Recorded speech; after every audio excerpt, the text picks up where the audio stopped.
అమ్మా ఇవి దేవుని మాటలు చదువుకోండి, యేసుప్రభువి బైబుల్. ఈ బైబుల్ నేను చదవడం మొదలు పెట్టకపోతే, ఈ బైబుల్ నా జీవితంలో రాకపోతే నేను ఏదో చెర్లపల్లి జైల్లో పోలీస్ స్టేషన్లో ఉండేటోని, పచ్చబొట్లు వేసుకొని తాగుకుంటా గంజాయి సిగరెట్ మందు తాగకుండా తల్లిదండ్రులను బాధ పెట్టుకుంటూ తిరిగేటోని. ఎప్పుడైతే బైబుల్ చదవడం మొదలుపెట్టానో నా జీవితం మార్చబడ్డదమ్మా. ఒకసారి చదువుకోండి. యేసుప్రభు మంచి దేవుడు, నిజమైన దేవుణ్ణి మనం తెలుసుకోవాలా. కులాన్ని మతాన్ని మార్చే దేవుడు కాదు యేసుప్రభు, మన జీవితాలని మార్చే దేవుడు.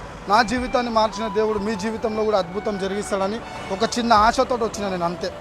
గాడ్ బ్లెస్ యూ అమ్మ, మీ అమూల్యమైన సమయం ఇచ్చినందుకు.